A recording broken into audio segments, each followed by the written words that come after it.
You're watching a Highwire Media podcast. From April 1971 to September 1972, 6 young black girls, all around the same age, were abducted from their own neighborhoods and then murdered in Washington, D.C. All of their bodies were found either in the District of Columbia or Prince George's County, Maryland.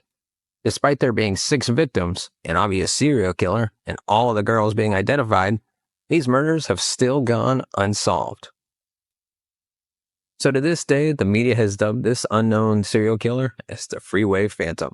And in hopes of raising awareness, sparking interest, and honoring the victims, I'm going to tell the story of the Freeway Phantom murders today. Now, I want to note before I start that I'll be referring to the victim's race in this story as black. That's because I'm not able to find out or ask if they're African American, and I know that black and African American are not always interchangeable. So as a default, I will be using black to describe their race. Our case begins on April 21st, 1971. Carol Denise Spinks lived at 1058 Wheeler Place and was in the 7th grade at Johnson Junior High School. She was actually one of 8 children, and her siblings all called her Babe instead of Carol. In a 2019 article by People magazine, Carol's sisters, Carolyn Morris and Vander Spinks, remembered that young Carol loved to play jacks and hula hoop. She was just very fun to be around. That night, April 21st, 1971, Carol's mother, Lantine, decided to visit an aunt in Brentwood, Maryland, which left Carol and her younger siblings home alone for the night. They were strictly instructed to stay inside the home and absolutely go nowhere while their mom was out. Carol's 24-year-old sister, Valerie, actually lived in the same apartment complex as the family, just in a different apartment because she was older and living independently. So there were adults nearby, a sister right next door if the kids ever needed help. But despite the rules, after Lantine left, sources say that Carol was asked by her older sister Valerie to walk down to the 7-Eleven on Wheeler Road to buy some snacks for the night. The 7-Eleven was only 4 blocks away, and they had made this walk many times before. They actually wanted 5 TV dinners, some bread, and some soda. So Carol decided to quickly begin the trek to the 7-Eleven, and according to the case file episode on this case, she actually ran into her mother on the way to the 7-Eleven, the same mother who had just told her not to leave the house. When Carol explained what she was doing and that her older sister Valerie had sent her, Lantine told her, "Okay, hurry along and go grab this stuff, but you are still in trouble, and go home after and do not leave the house until I'm back." Lantine said goodbye to her daughter and continued on with her night as Carol continued on her journey to the gas station. I mean, I was thinking about it. It's a 6-minute walk, 4 blocks away. That's not far at all. But as time passed and Carol was taking longer and longer, again, we're talking 4 blocks. Valerie, the older sister, began to worry. Then slowly, it had been 3 painful hours since Carol had originally left for the 7-Eleven, and she still hadn't come home. By this point, Valerie had alerted friends and family, and everyone in the complex began searching for her, tracking the way to the 7-Eleven and back home. The family even contacted 7-Eleven and asked if Carol had been there. The employees informed them that yes, they had seen a girl matching Carol's description in the store earlier that night, around 7:40 p.m. That confirmed to her family that she had, in fact, made it to the 7-Eleven after running into her mom. So what happened on her way home? Where was she? There was no sign of Carol on the route to 7-Eleven, and she had now been missing for hours. Lantine decided to call the police and report Carol missing. As police began the investigation into Carol's disappearance, they discovered that the last time she had been seen was leaving 7-Eleven that night with grocery bags in her hands. It was actually a teenager and her mother who noticed Carol walking back home, and they told police. Around 40 members of the community and the whole Spinks family continued searching the surrounding area for days, knocking on anyone and everyone's door. But still, there was no sign or clue as to where young Carol was. As the search continued, something was discovered.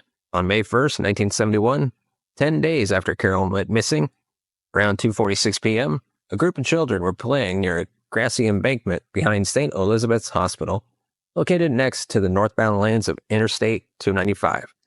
The embankment was about 1.5 miles away from Carol's home, so not far at all. One of the children, wandered away from the group and accidentally stumbled across something lying in an embankment.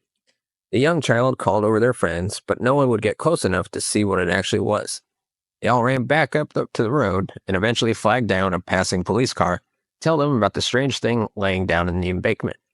Policeman made his way down to the area and confirmed his worst fears. It was the body of a young girl, the body of missing Carol Spanks. Carol had been strangled and sexually assaulted. She had cuts on her face, neck, chest, and both hands, as well as a bloody nose. She was definitely beaten. Police actually found green synthetic fibers on Carol's clothing. And while she was completely dressed when she was found, she was missing the blue tennis shoes she'd been wearing when she went missing. So, she was dressed head to toe, just no shoes. I was thinking about it too, because she went missing with groceries in her hand. Did he take the groceries too? I mean, it just seems like to take everything would be hard, right? Like, how many bags did she have? Did he have to go back for them? There's just so many scenarios running through my head. Carol was still wearing the same gym shorts and red sweater she had left the house in 10 days earlier. Based on the position her body was found in, police theorized that she was either thrown down into the embankment from the freeway or dragged there. They didn't think she had been carried, and just imagining that someone threw her body out of a car and it rolled down into the embankment is really disturbing.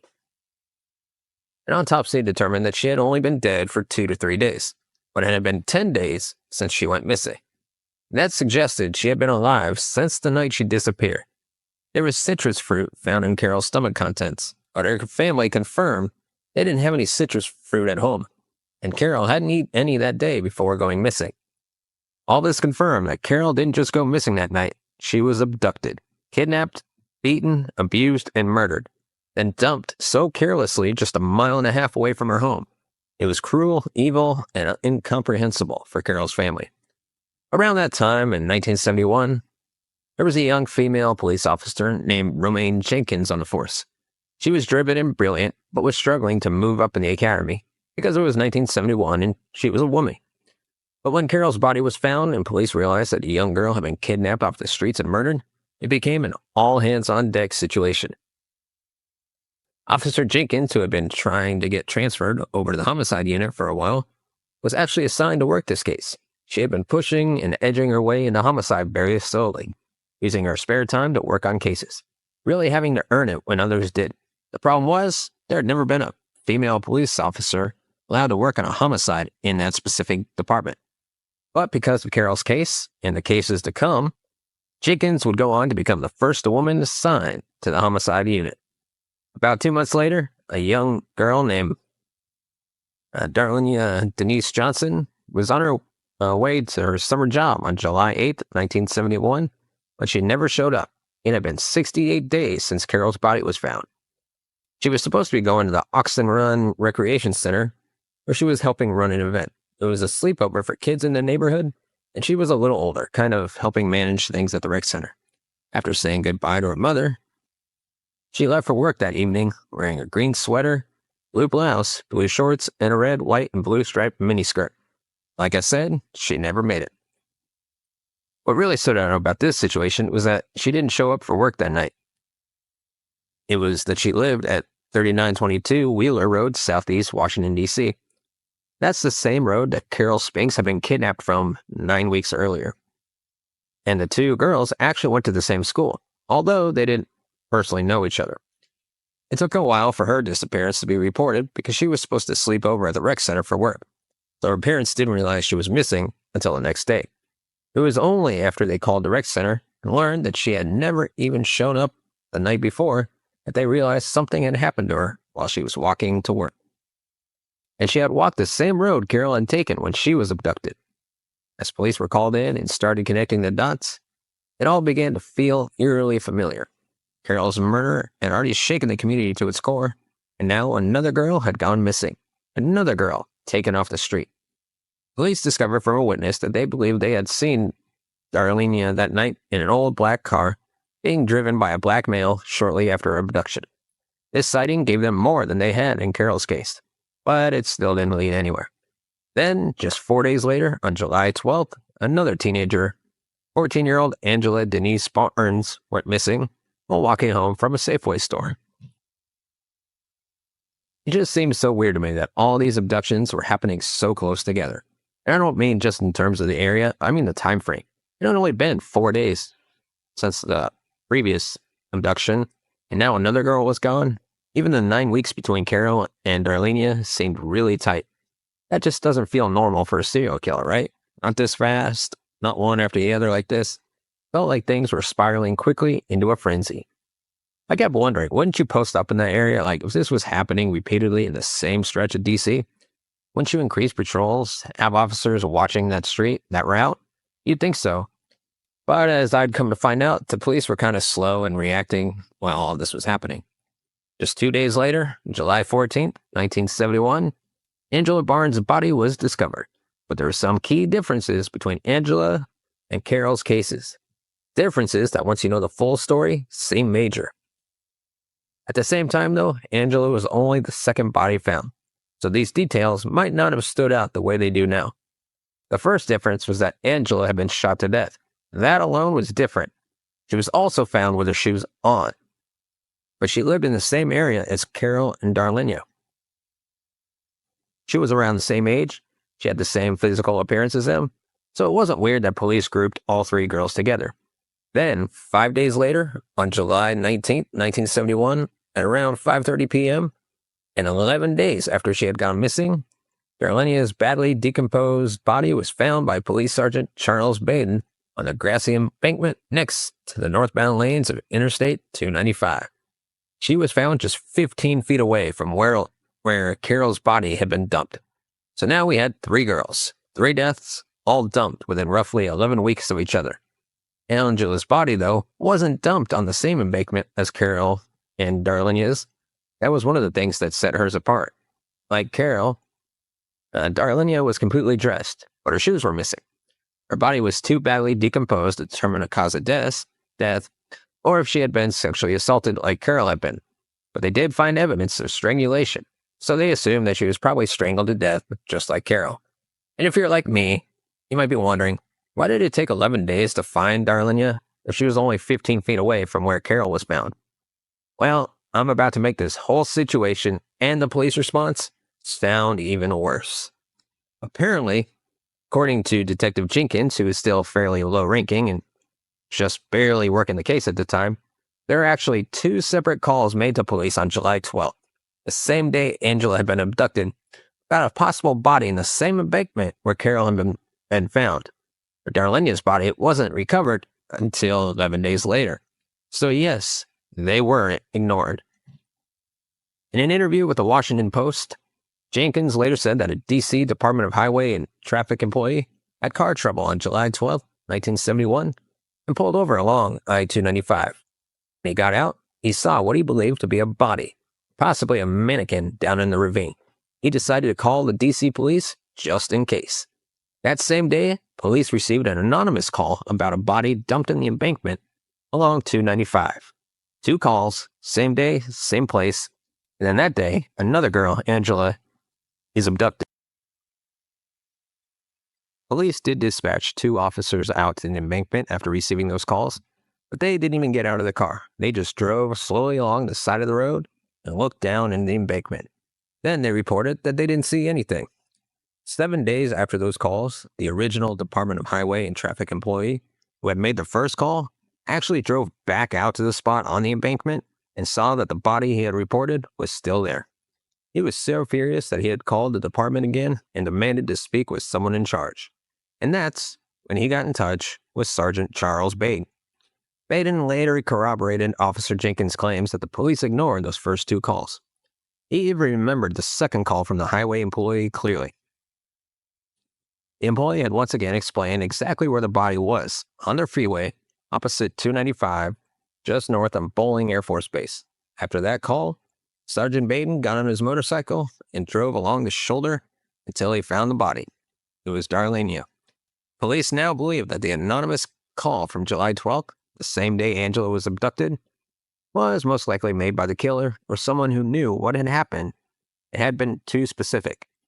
But because so much time passed before that lead was acted on, it's nearly impossible to learn anything else from it now.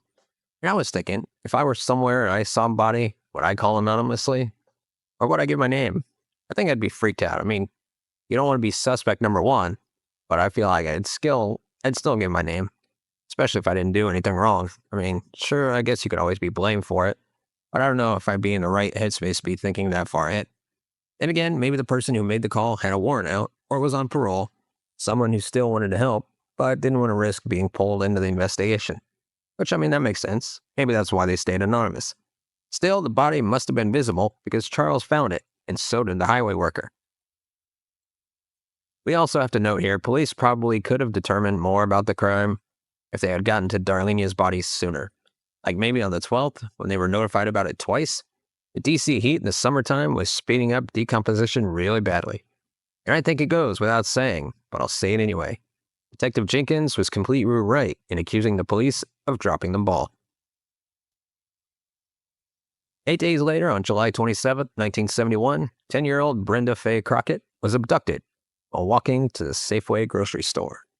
And I mean, first of all, Safeway, at this point, definitely wasn't living up to its name. Apparently not very safe. And second, what is going on? Another young girl, just 5 blocks away from her home. Brenda had been sent to the store by her mother, Aretha, around 8 p.m. to grab some bread and pet food for the family dogs. Before anyone jumps to blame the mom or anything, I want to say this was completely normal behavior in this area at the time. It was the early 70s, and they didn't really know the dangers of the world the way we do now. Kids often ran errands for their parents, especially if the store was within walking distance. The Safeway Brenda was heading to was located in 1900 block of 14th Street, Northwest. She left the house barefoot, wearing pink foam curlers, and asked her mom if her friend could walk with her. But they had done plenty of times before Aretha said yes. But at the last minute, the friend wasn't able to go, so Brenda left alone. After about an hour passed and Brenda hadn't come back, her friends and family went out into the summer night to start looking for her. Then, at 9:20 p.m., the phone at the Crockett house rang. Only Brenda's 7-year-old sister was home at this time. Everyone else was still out searching for her. Her little sister answered the phone, and according to her, it was Brenda on the line. Brenda was crying. She told her sister a white man had snatched her up. She said she was somewhere in Virginia, but that she was coming home in a cab. Now keep in mind, this is a 10-year-old talking to a 7-year-old. Already, this is a very complicated, emotional, confusing conversation for 2 very young kids to be having. When Brenda's sister told the rest of the family about the call, they were still actively searching for her. Then, 20 minutes later, the phone rang again. This time, it was Brenda's stepfather, or her mother's boyfriend, who answered. Again, it was Brenda on the other end. She told him that she had been taken by a white man who didn't know where she was. According to police records, while she was on the phone, she asked him a very strange question. Did my mother see me? Her stepfather was confused. He asked her how her mother could have seen her. She was supposedly in Virginia right now. Brenda couldn't explain. When he asked her to put the man who took her on the phone, he heard loud, heavy footsteps in the background. And Brenda whispered, "Well, I'll see you soon," and hung up the phone. Police didn't really know what to make of those 2 calls. Maybe it was an attempt by the killer to distract them from what was actually happening. But Jenkins came up with her own theory. She believed that maybe the killer actually knew Brenda's mother and feared that Aretha had seen him with Brenda, so he made Brenda call home to find out.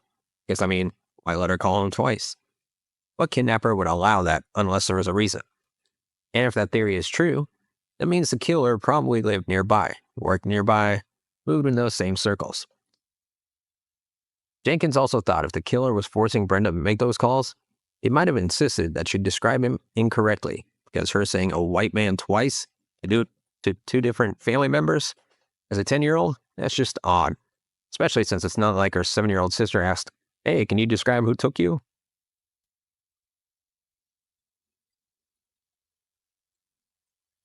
The next morning, July 28, 1971, a hitchhiker stumbled upon Brenda's body on a grassy shoulder alongside John Hanson Highway in Cheverly near the Baltimore-Washington Parkway in Maryland.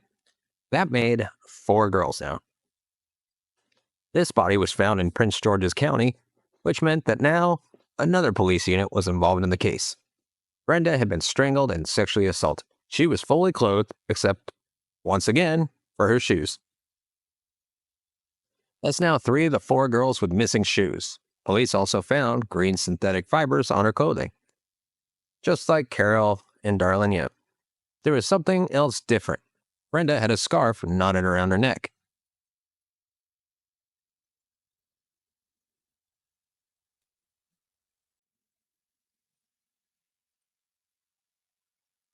Detective Jenkins made her way to the crime scene and noted something chilling. Brenda's feet were incredibly clean, almost like someone had washed them. Remember, she had left the house barefoot. That was the only part of her outfit that was missing, her shoes, and it looked like someone had scrubbed her feet. To me, that sounds like staging, either as a sign of remorse or to get rid of evidence. It could also tell us something about the killer's psyche. Maybe he had obsessive compulsive tendencies or fixation on cleanliness. Nearly a month went by before the next abduction. It was October 1st, 1971, when Nina Moshe Yates, also referred to in reports as Nina Moshe Yates, was taken. And once again, she was abducted while on her way to a Safeway store. I know, another Safeway. But just to clarify, this was a different Safeway. This one was located just down the street from her home. Literally, both her house and the store were on the same road. At the time, Nina's mother was in the hospital, having just delivered a baby. Her father, William Yates, a construction worker, was home that evening with Nina and her younger sibling. He needed to head back to the hospital to check on his wife and newborn, so he asked Nina to run to the store for some sugar, flour, and paper plates. She left wearing brown shorts, a sweatshirt, and white tennis shoes.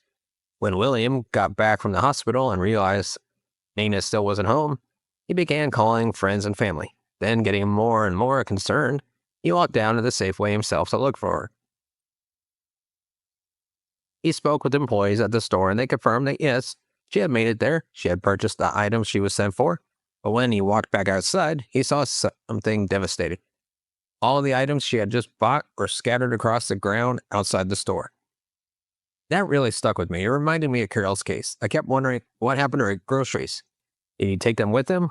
And in this case, seeing the items dumped so abruptly, this wasn't worth the time, I guess. Or maybe something had gone wrong. Just 3 hours later, her body was found on Pennsylvania Avenue. 3 hours. It felt like things were escalating. I noticed that right away while researching. In the beginning, he kept the victims alive for a while before killing them, but now he's abducting and killing them quickly. No hesitation, no delay.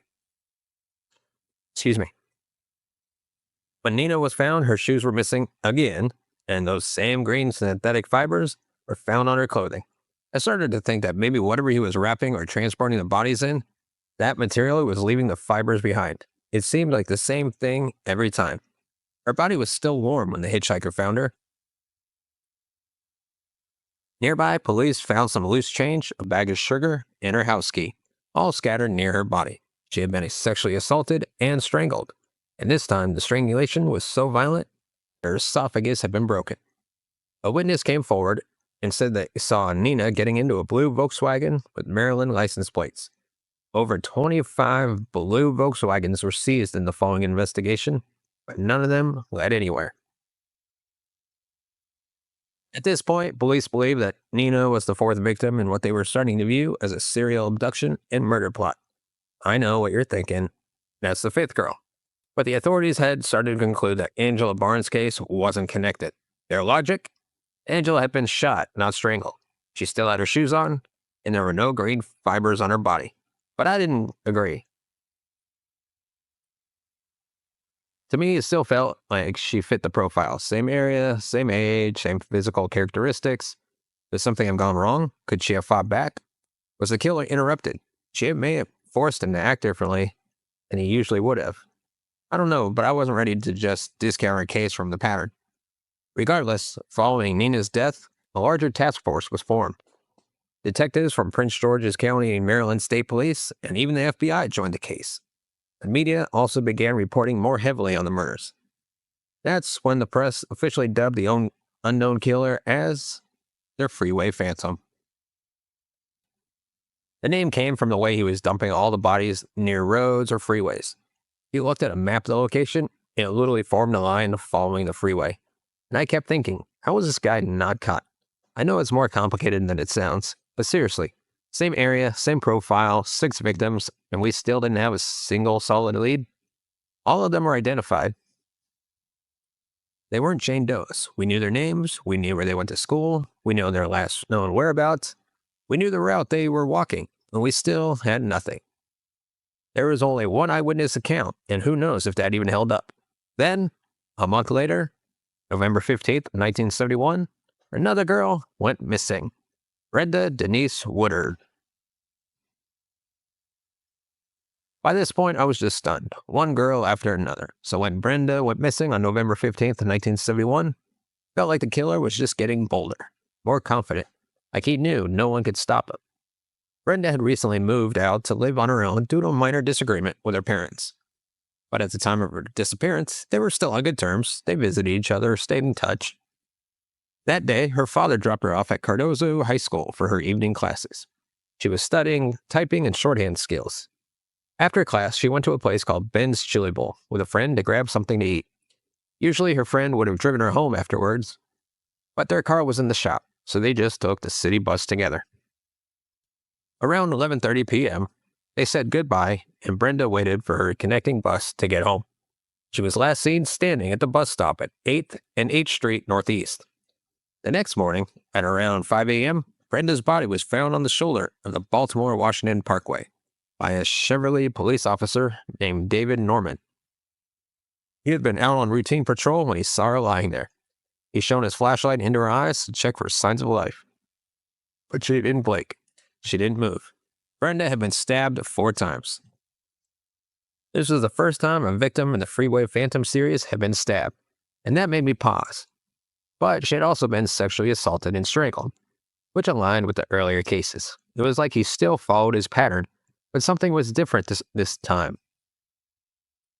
Brenda had defensive wounds on her hands, but she suggested that she had fought back. And honestly, that's exactly what I think happened. Brenda was older than the others, stronger, maybe more aware. I believe she fought like hell, and because of that, the killer resorted to stabbing her to gain control. But he still strangled her afterward, like that was the part he needed to do, the part he chose.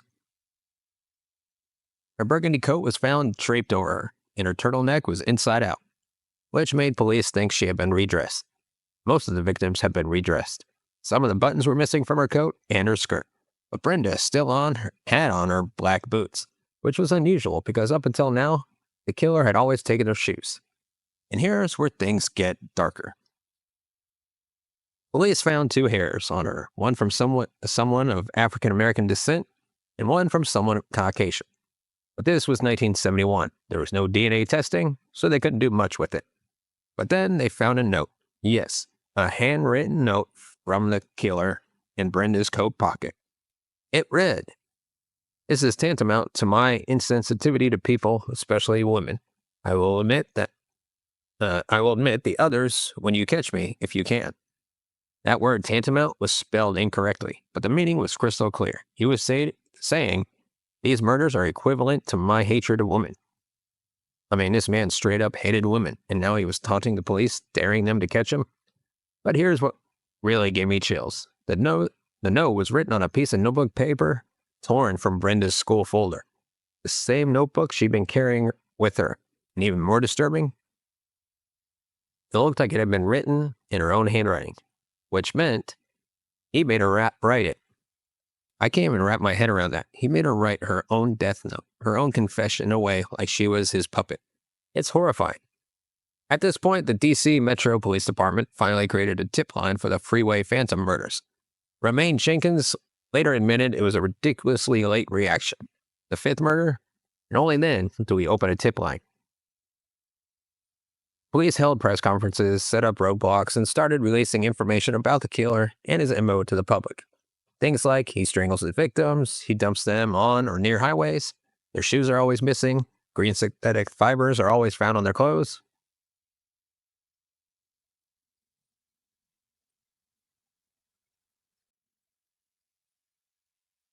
While I understand why they did it, to keep the public informed and maybe get leads, it also opened the door to false confessions. Now any sicko could call in and claim responsibility just by copying the details from the news. not to mention copycat killers who could emulate the crimes just to confuse police or get attention. Between November and December 1971, a psychologist named Dr. Sheldon Froude worked with police and pointed out something eerie. 3 of the 5 victims so far had the middle name Denise. At first, I hadn't even caught that, but looking back, Carol Denise Spinks, Darlenia Denise Johnson, Brenda Denise Woodard, that was chilling. Police issued a public warning specifically to young black girls with the middle name Denise. They were like, be alert, take precautions. Can you imagine hearing that your middle name might be putting you at risk? They also asked the public for any young girls who had experienced recent close calls to come forward. Like if someone tried to lure them, offered them a ride, or anything suspicious. Even if it didn't seem serious, they wanted to know. Within 4 days, the tip line received 4,000 calls. Mostly from women reporting strange men, suspicious vehicles, being harassed or followed. And honestly, that's just a daily reality for women. That number alone shows what what they deal with constantly. Some theories started to emerge after the tip line was flooded with thousands of calls. One idea was that the person committing these murders might be a school teacher or someone who worked in education. Why? Because how else would they have known the girls' middle names, especially if they weren't being published in the news? He seemed very, very close to everyone in the area. Too close. He knew things he shouldn't have. That led people to believe he either lived, worked, or moved regularly through the same neighborhoods these girls came from. The public was now on high alert. At one point, a group of over 200 Vietnam War veterans formed something called the Veterans Protective League. They started patrolling the highways in their own cars, 24 hours a day. Can you imagine? Veterans home from a brutal war taking it upon themselves to protect their community when the police couldn't or wouldn't. That tells you just how afraid people were. And then 10 months passed. Nothing. No bodies, no new abductions, no signs of the phantom. So police and the public started to think that the killer had either left the area or been arrested for something else. Maybe he was sitting in prison on unrelated charges. But then everything changed again. On September 5th, 1972, the final known victim of the Freeway Phantom was found. Her name was Diane Denise Williams. She was 17 years old, a senior at Ballou High School. That evening, she had cooked dinner for her family and gone to visit her boyfriend. After spending time with him, he drove her to the bus stop on Martin Luther King Jr. Avenue so she could head home. Later that night, her mother, Margaret, noticed Diane hadn't come home by her curfew. She told her husband, Leon, and called the boyfriend. He confirmed that yes, he had seen Diane board the bus over an hour ago. The bus driver remembered her too. He said she got off at Martin Luther King Avenue and South Capitol Street. From there, it should have been a short walk home. But Diane never came home. The next morning, Leon called the police to report his daughter missing.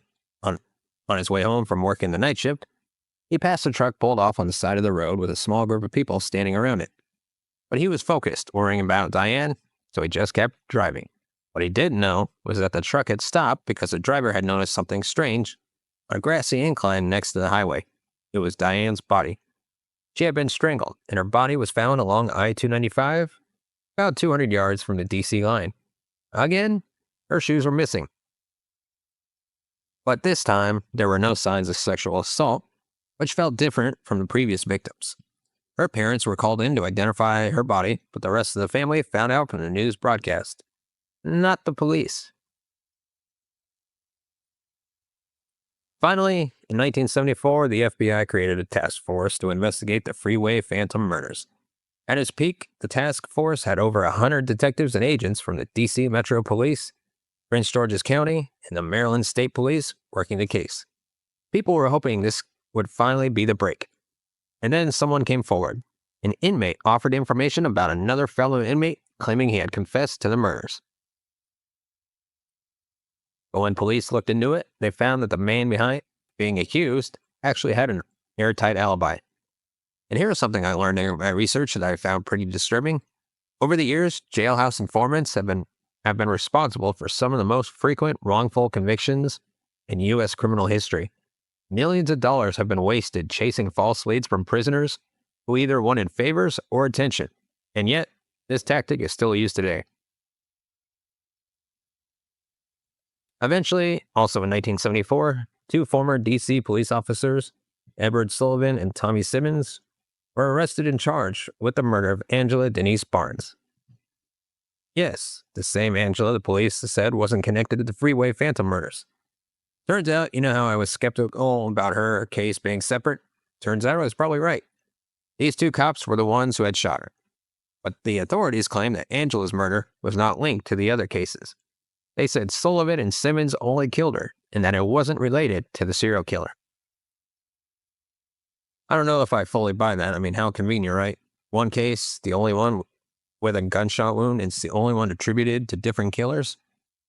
Maybe they weren't involved in the other cases, sure, but to me, it's just a little strange.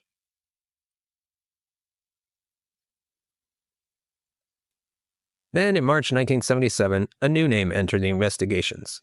Robert Elwood Askins. He was a 58-year-old computer technician and was arrested and charged with abducting and raping a 24-year-old woman inside his Washington, D.C. home. But when police arrested him and started digging into his past, what they found was beyond disturbing. This man had a history of murder charges. He had been poisoning, assaulting, abducting, and killing women all across Washington, D.C. He didn't just dislike women, he seemed to despise them, and he made that very clear.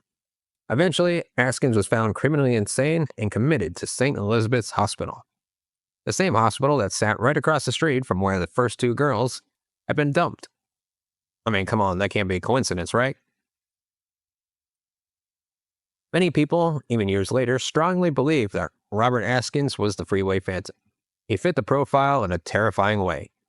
But even though police searched his home, even though he had a long history of violence against women, and even though an eyewitness picked him out in a lineup, there was no physical evidence.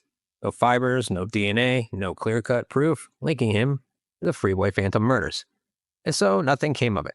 He was never charged, he denied everything related to the Phantom, and he died in 2010, maintaining that he had no role in any of those murders. Still, there were clues that he might have been involved. One of the most compelling things, the note found in Brenda Woodard's coat pocket, the one written in her own handwriting. Askins was well educated and he liked to use unusual vocabulary. That word tantamount from the note, it's not exactly common, especially not in 1971, and it fits with the kind of language Askins was known to use. But again, it wasn't enough. A woman named Victoria Hester and her father Blaine Pardoe ended up spending years researching the case. They even wrote a book called Tantamount, The Pursuit of the Freeway Phantom Serial Killer. Their theory, someone out there knows who did this. Because the killer kept trophies. He took school books, curlers, shoelaces, personal items from the girls. They believe those items are still out there. Maybe in someone's attic, a garage, a log trunk in a basement. Somewhere those objects might still exist, and someone might recognize them if they knew what to look for. They also believe the St. Elizabeth's Psychiatric Hospital plays a major role in this case, not just because Askins was a patient there, but because of the location, the access, and the eerie... Excuse me.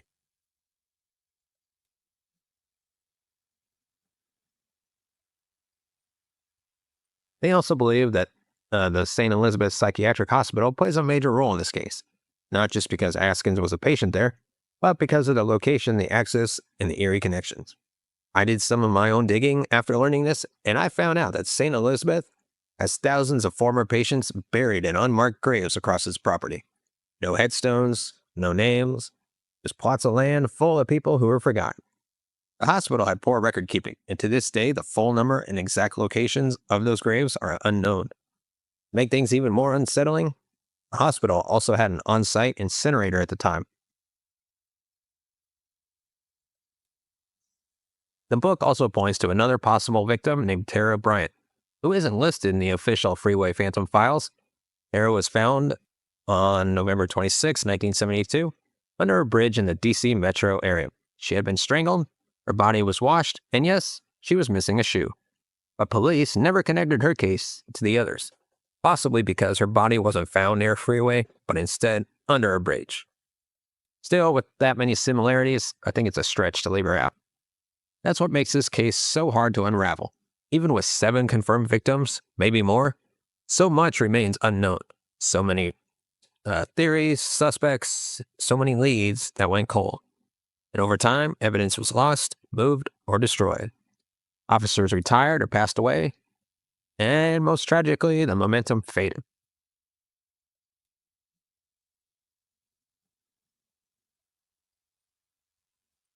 I honestly believe there's a very good chance the killer is dead by now. If he was in his 40s or 50s back then, he'd be over 90 now, if he's even alive. If he was in his 30s, maybe he lived into the 2000s. Either way, we'll probably never hear him confess. What gets to me is that we don't even have DNA, at least not any that's been made public. Even if the killer was still alive today, it doesn't sound like we'd be able to match anything to him. And even if he's gone, that doesn't help the families that are still here, still wondering, still afraid. I just can't believe someone got away with this. 6, possibly more, young girls abducted, murdered, and left like trash on the side of the road. All of them lived in the same general area, went to the same schools, walked the same streets, and still no one saw anything. No one was caught. I don't know if it was Askins. I don't think it was the 2 cops, at least not for all the girls. Maybe Angela Barnes was an isolated case. Maybe the others weren't. But I still think about the missed calls, the ignored tips, the clues that weren't followed. And I wonder, how close did we get? Did someone actually talk to him? Was his name on a list somewhere and we just didn't realize it? This case is one of the most devastating examples of what happens when a system fails to protect the most vulnerable and when entire communities are ignored. The sisters, the families, they're still alive, still carrying this, and I just wish they could have some peace. I don't know if closure is the right word, but I wish they could have some justice. Even if it's too late for prosecution, just to know. To know who he was, to know why. But, tragically, they probably never will. Let me know your thoughts on this case in the comments section below. Let me know your theories on who you think is the Freeway Phantom killer. And of course, if you want to support the channel, you can buy us a coffee at buymeacoffee.com/TCNS. And of course, you can find us on all major podcast platforms, Apple, Spotify, Amazon Music, anywhere you get your podcast from, we'll be there. Of course, thank you so much for watching and listening. We'll see you next time.